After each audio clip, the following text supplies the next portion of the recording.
நண்பர்களே, இன்னைக்கு காலையில 8 மணிக்கு கவுண்டிங் ஆரம்பிச்சு முதல் ரவுண்ட்ல டிஎம்கே லீடிங்ல இருந்தாங்க. எல்லாரும் என்ன சொன்னாங்க? சரி, சேம் ஸ்டோரி, டிஎம்கே தான். ஆனா 2வது வாட்டி 3வது ரவுண்ட் எல்லாத்துலேயும் டிவிகே முன்ன ஆரம்பிச்சிட்டாங்க. இது ஒரு பெரிய சரித்திர வெற்றி அப்படின்னு பார்க்கப்படுது. பெரம்பலூர் தொகுதியில் 42,215 ஓட்ஸ் மார்ஜின்ல விஜய் வின் பண்ணியிருக்காரு. சென்னையில் டிஎம்கே ஒரு ஸ்ட்ராங் ஹோல்டுன்னு சொன்னாங்க, அங்கேயும் டிவிகே லீட். திருச்சி கிழக்கில் டிவிகே வெற்றி. கொஞ்சம் கொஞ்சமாக எல்லாருக்கும் ஒரு அதிர்ச்சி, என்ன நடக்குது? ஏன்னா இதை யாருமே எக்ஸ்பெக்ட் பண்ணலை. ஈவன் எக்ஸிட் போலில் கூட டிஎம்கே கண்டிப்பாக ஈஸியாக வின் பண்ணிடும்னாங்க. அனலிஸ்ட் சொன்னாங்க டிவிகேக்கு 20 to 30 சீட்ஸ் மேக்சிமம் அப்படின்னாங்க. ஆனால் மக்கள் வேறொரு விஷயத்தை காட்டியிருக்காங்க. நம்ம உங்கள்கிட்ட கேட்குற ஒரே ஒரு கேள்வி, இது வெறும் வெற்றியா அல்லது ஒரு பெரிய ரெஸ்பான்சிபிலிட்டியோட ஆரம்பமா? அதை தான் இன்னைக்கு நம்ம பேச போறோம். கவனமா கேளுங்க. நம்பர்ஸோட உண்மை 234 தொகுதிகள் முழுவதும் ஆல்மோஸ்ட் கவுண்ட் ஆயிடுச்சு. இப்போ இந்த வீடியோ வரும்போது எல்லா ரிசல்ட்ஸும் கன்ஃபார்ம் ஆயிரும். TVK approximately 18 to 19, DMK 72, ADMK 52, majority mark 118.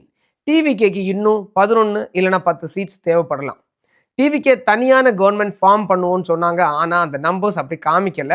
காங்கிரஸோட இல்லைனா விசிகேயோட சப்போர்ட் தேவைப்படலாம்.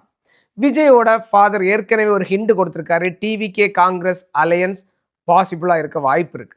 இதை ஹானஸ்டாக சொல்கிறேன். டிவிகே ஹிஸ்டாரிக் பெர்ஃபார்மன்ஸ், ஆனால் மெஜாரிட்டி இல்லை இன்னும். பட் அது ஒரு வீக்னஸ் கிடையாது, அதுதான் டெமோக்ரஸியோட அழகு. த ரியாலிட்டி இதுதான்.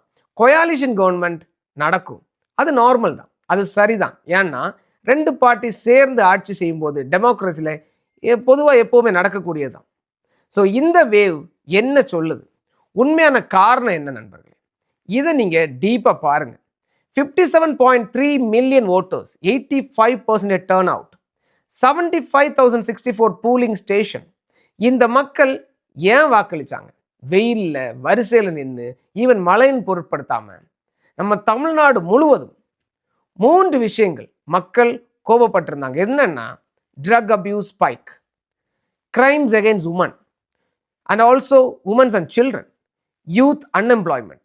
ஒரு அம்மா திருச்சிராப்பள்ளியில் இருந்து சொன்னாங்க, என் பிள்ளை ஸ்கூலுக்கு போகிறாங்க, ஆனால் ஸ்கூலுக்கு போயிட்டு வரும்போது ட்ரக்கு கொண்டு வந்துட்டு இருக்காங்க, நான் என்ன செய்கிறது? ஒரு காலேஜ் ஸ்டூடெண்ட் சென்னையில் இருந்து சொல்கிறாங்க, நான் பிடெக் படிச்சுட்டு இருக்கேன், 2 வருஷமாக வேலை தேடிட்டே இருக்கேன், ரெஸ்யூம்ஸ் அனுப்பிட்டு இருக்கேன், எனக்கு எந்த ரெஸ்பான்ஸும் வரலங்கிறாங்க. ஒரு பெண் மதுரையில் இருந்து சொல்கிறாங்க, நான் இரவு பஸ்ஸில் போகிறதுக்கு எனக்கு பயமாக இருக்குது அப்படிங்கிறாங்க. யாரும் கேட்கல. இந்த 3 கோபங்கள் பேலட் பாக்ஸில் 109 சீட்ஸாக மாறி இருக்கு. திருச்சிராப்பள்ளியில் ஒரு பால்ட்ரி சப்ளையர் பாலாஜி சொல்லியிருக்காரு, இது மைண்ட்லெஸ் ஓட்டிங், லாஜிக்கே கிடையாது. ஆனால் அவர் சொல்கிறது தவறு. மக்களுக்கு மிகவும் தெளிவான லாஜிக்கோட தான் ஓட்டு போட்டிருக்காங்க. அவருக்கு மட்டுமே தான் புரியலை. மக்கள் சொல்லியிருக்காங்க, 59 வருஷமா சேம் பார்ட்டிஸ், சேம் ப்ராப்ளம், இனி வேண்டாம், எங்களுக்கு சேஞ்ச் வேணும். அதுதான் இந்த வேவோட உண்மையான காரணம்னு நான் பார்க்குறேன். 59 வருஷம் ஹானஸ்டாக பேசுவோமே, 1967 இருந்து டிஎம்கே அல்லது ஏடிஎம்கே மட்டும்தான் தமிழ்நாடு ஆண்டிருக்கு. 59 வருஷம் அண்ணாதுரை, கருணாநிதி, எம்ஜிஆர், ஜெயலலிதா, ஸ்டாலின், அப்புறம் எடப்பாடி, 6 பெரிய லீடர்ஸ், 2 பேரும் மாறி மாறி தான் 51 வருஷமா தமிழ்நாடு ஆழ்ந்திருக்காங்க. தமிழ்நாட்டில் வேற எந்த கட்சியும் வந்ததே இல்லை. ஆனா நண்பர்களே, இந்த 59 வருஷம் முழுவதும் ஃபெயிலியூர் கிடையாது. தமிழ்நாடு இந்தியாவில் மிகவும் லிட்ரேட் மாநிலமாக உயர்ந்திருக்கு, இது ஃபேக்ட். ஐடி செக்டார்ஸ் வளர்ந்துருக்கு, இன்ஃப்ராஸ்ட்ரக்சர்ஸ் வந்திருக்கு, உமன் வெல்ஃபேர் ஸ்கீம்ஸ் நிறைய கொண்டு வந்திருக்காங்க. இவை எல்லாமே அந்த 59 வருஷத்துல நடந்த விஷயம்.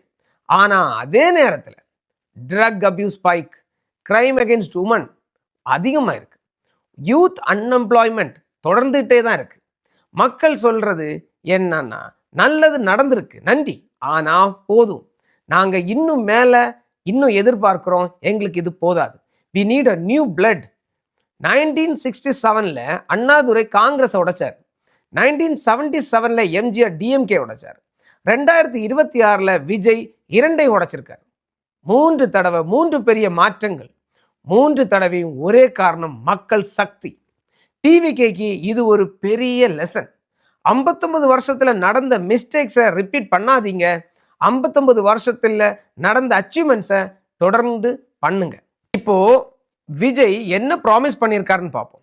டிவிகே மேனிஃபெஸ்டேஷன் என்ன இருக்குன்னா, drug free state, job assurance for youth, collateral free educational loans, start up loans, monthly financial assistant for students, unemployed கிராஜுவேட்ஸ்க்கு மாதம் 4000, 25 lakhs family health insurance, 200 units free electricity, corruption free governance, time bound delivery of services, door step delivery of ration supplies.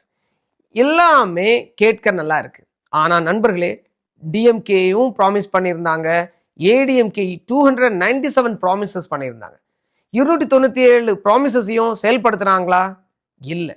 ஆனால் டிவிகேக்கு இன்னைக்கு ஒரே ஒரு கோரிக்கை தான். Promise list நமக்கு தேவையில்லை, டெலிவரி லிஸ்ட் தான் தேவை. ட்ரக்ஸ் ஃப்ரீ தமிழ்நாடு வேணும். ஜாப்ஸ் வந்துச்சா? அதுதான் எங்களுடைய கேள்வி. ஸ்டார்ட் அப் லோன்ஸ், எஜுகேஷனல் அக்சஸ்ஃபுல்லாக இருக்கணும் எல்லாருக்கும். கம்ப்ளீட்டாக தோத்துருக்கு. லீடர்ஸ் கொஞ்சம் பேர் சர்வை பண்ணியிருக்காங்க. ஸோ நவ் எந்த வயலன்ஸும் இல்லாமல், எந்த ஆர்மி இல்லாமல், எந்த புல்லட்டும் இல்லாமல், ஒரு ஓட்டு மட்டுமே. இதை நாம் சாதாரண நினைக்க முடியாது. ஆனால் இது உலகத்தில் உள்ள மிகப்பெரிய கிஃப்ட், ஓட்டுன்னு சொல்கிறது. இதை செலிப்ரேட் பண்ணி தான் ஆகணும்.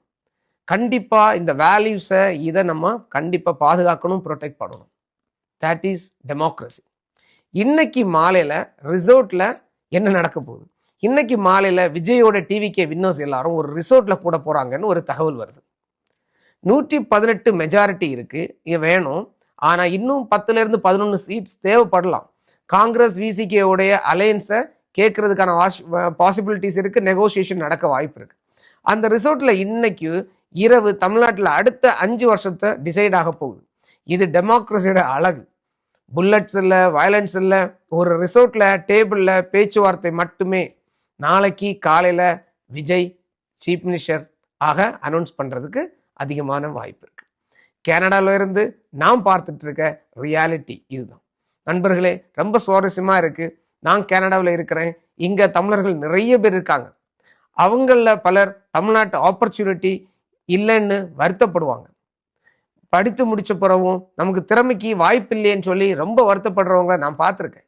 கனடாவுக்கு வர்றது தவறு கிடையாது, ஆனால் வர வேண்டிய சிச்சுவேஷன் இருக்கக்கூடாதுன்னு உள்ளதை நான் நம்புகிறேன்.